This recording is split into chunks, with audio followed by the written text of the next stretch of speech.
Hello guys, good evening po sa inyong lahat guys. Andito kami ngayon. Mga nakatambay po sila ngayon dito sa bahay. Anong oras na? Alas 9 na ng gabi. Nakatambay dito ang aking mama, dalawa kong hipag. Nakatambay sila dito sa bahay guys. Kaya hindi tayo magbo-boring. May kakwentuhan tayo ngayon. Andiyan sila sa labas ngayon. Anong oras na? Alas 9. Mag-aalas 10 na ng gabi. Andito pa sila. Nagkwentuhan lang sila guys. Kaya hindi tayo magbo-boring.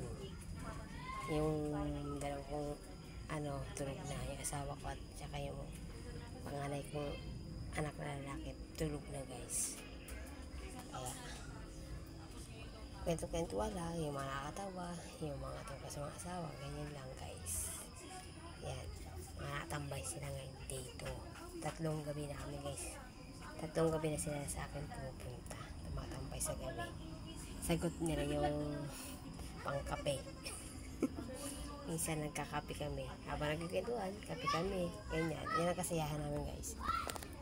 Nagkakape kami maghihipag tsaka aking ina. Yan ang kasiyahan namin dito. Kwentuhan masasaya. Bihira lang magkaroon ng kwentuhan malungkot. Yan. O yan, narinig nyo guys. Kwentuhan silang magbiyanan. Yan. Parang guys, hindi pa yata magkagabihan. Wala pang kain-kain yung mga yan. Pare-pares kami hindi pa kumakain ng gabihan guys. Kanina kasi nanahimik ako dito sa bahay, bigyan sila nagsulputan. Tambay daw din sila dito sa bahay. Ayan guys, pumasok yung anak ko yung kulot. Pinulit lang ako. Kaya ako napahinto. Ayan. Nahayaan ko lang sila pagkwentuhan guys doon sa labas. Ako nandito sa loob. Nag-iisip ako kung kakain na ako o hindi pa. Baka kakain ako nito guys pagka nag-uwian na. Anong oras na? 9:20 na. Diba? 9:20 na ng gabi. Nagkikwentuhan sila, nagtatawanan sila doon.